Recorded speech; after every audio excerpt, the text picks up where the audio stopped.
Did Nora visit you guys in Miss Saigon? I think Nora saw the Broadway production. Hindi yung ano. The ones who visited us are Cory Aquino, Chris Aquino, and then yung mga guests namin sa opening night, mga mentors namin. Of course, si Nestor Torre, si Sinaida Amador, and ayun yung lagi kong sinasabing proudest moment na kapag yung mentor mo is the one who called it. I've never been so proud to be a Filipino, to watch Filipino talents on the West End stage open an epic musical. Imagine kung ang mentor mo doon si Nestor, si Bibot Amador, hanggang wow! Hindi lang siya graduation para sa amin. Graduation siya dun sa mga nabuhunan sa'yo. Yung nakita, may talent ka. Eh lahat kami, by audition eh. Pwede mo talagang sabihin, pinulot mo lang kami sa kali. Talagang pinulot mo lang kami sa kali, literal. Tapos ganito kalayo yung mararating namin. But Kokoy's always been diplomatic eh. He knows how to handle that.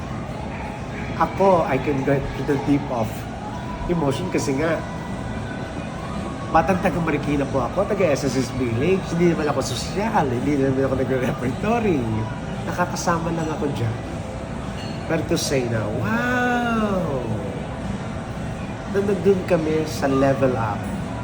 Kung nung meron sila yan, meron si Monique, meron ako, meron si Kokoy, equal. Andun kami sa equal footing. Walang lead sa amin, walang chorus sa amin, kung anong lahat ng benefits nyo, benefits na pinag-share.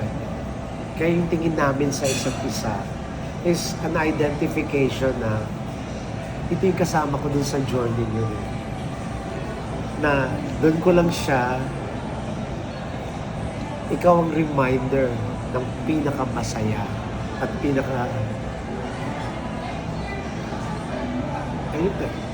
it's the definition ng binayayaan tayo ng Diyos. What's happening here is a miracle. Pero Bobby, bakit wala nang nabalitaan? Parang salpag na din sa love life ni Kokoy, walang nabalitaan. But he wrote these love songs, as far as I know. Because Kokoy is an artist. I can. Kasi rin ako, I achieved what I needed to achieve because I'm a single man. All I need is a luggage and a hand carry. I'm an actor for hire. Pwede mo ako ilagay kahit saan. Hindi ko pag-iisipan na, paano ko yung mga asawa ko? Paano yung mga anak ko? For us to function as an artist, we stay actor for hire, can travel anywhere, can perform anywhere in the world. And like si Leia, ultimately, kahit si Mrs. Salonga, even if she's married really to her career. Kahit ano pang sabihin mo na saan to patutungo, you can never achieve that height of success without work and without sacrificing parts of your life na hindi mo pwedeng bigyan ng energy kasi nihigop ng career mo yung dapat mong ibigay na energy. So I could understand Kokoy ng ganon. Although sa quiet moments namin sa Sydney, I think he acknowledged na there was a time in my life that I was given the love of my life, but I didn't take care of it. What? So that's why I am not deserving to get another love of my life. Because when it was given to me, I did not take care of it. Like, wow! Kokoy! Really? So ayun din yung struggle ng for the man who knows how to love. Obviously. You did not badger him kung sino yun. I can't eh. Kasi ang training ko is receive conversation. That's a Lady Diana or a British. Kung nabibigay ko sa ng information, ayun lang ang bibigay ko sa information. The Pinoy will step on your foot. Eh sino yun? Eh kailan man na-meet? Ako din, pag binigay ko sa information, hanggang dun lang. Unless bibigyan mo pa ako ng information. Although kahit ako talaga, sino kaya? Naku, ano yan? Etc. Pero para bang, ayun pala yun. Pero I read your Facebook post eh. That's why nga I sought you kasi parang yung lyrics hindi kompleto, di ba? Yeah, this song. I think na kompleto. Na kompleto. Like when siya na kompleto. Pinadala sa akin ni Iwi. Oo, nag-comment na si Iwi sa... Oo. But I think I remember, kasi lagi eh.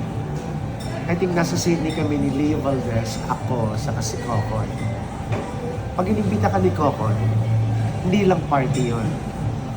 Pero diplomatic connection yun.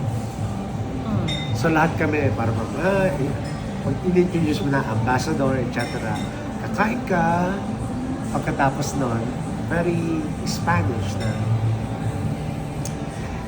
And Kokoy and his friends will render us some entertainment. Ayan na!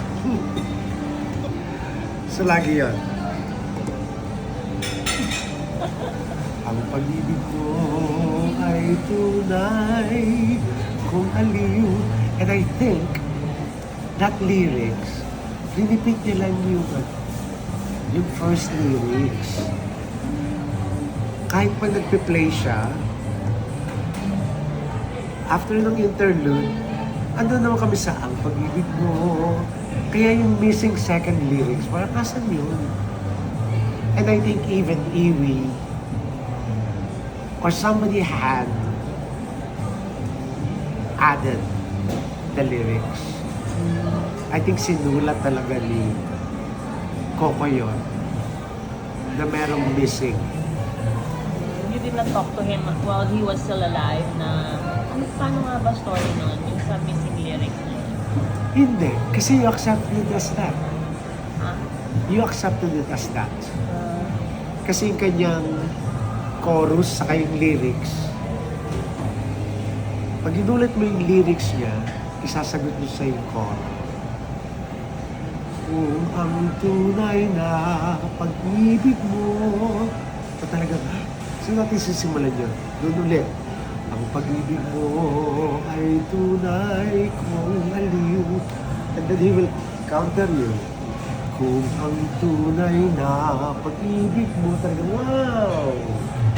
Yung musicality ni Kokoy na talaga, kasi papatungan niya yung ano. So I never question na. Kasi na-impress na ako talaga. Nagpapatong yung ano, yung first lyrics, saka yung chorus, yung kanyang musicality.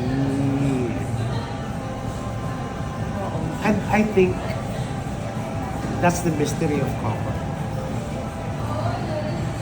I don't think kinokompleto niya yung work because he allows you to complete it. Parang yung ano, yung painting ni Nora na na-damage na hindi niya maibalik-balik, di ba? Until binigay niya yung painting kay Lot Dele. But it's not the same painting that he gave to Nora originally. I think he's still with them. Yeah. Para siyang ano, meron siyang expression na walang katapusan. Kokoy, ah. Kokoy, I can feel you. Now the message is clear. You didn't want to finish your work because you want other people to continue your work. Not necessarily to finish it for you. But it is say to us, walang hanggan. There you go. That's the Kokoy Laura. Kokoy is enlightened. And I think if you get him in his, like the way he explained, bakit wala kang love life? Kapag andun yung door, talagang wow! Wow!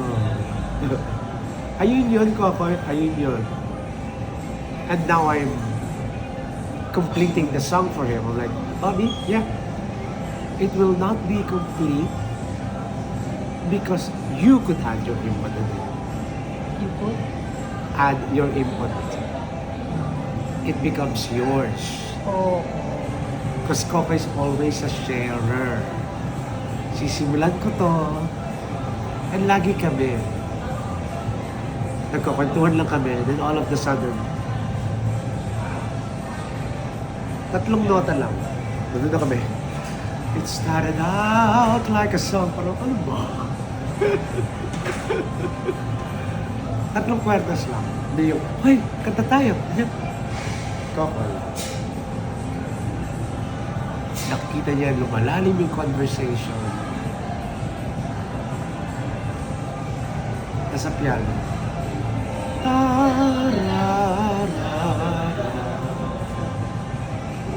Ang pag-ibig ko, ayun eh. Tinatawag ka eh. Na talagang natural din sa amin. Nagandahan ka rin talaga dun sa song na yon with the missing lyrics. Because it confirms love in different situations. And si Coco, hindi ka rin niya sabihin, "Hoy, time na para kumanta tayo." Coco is also good storyteller.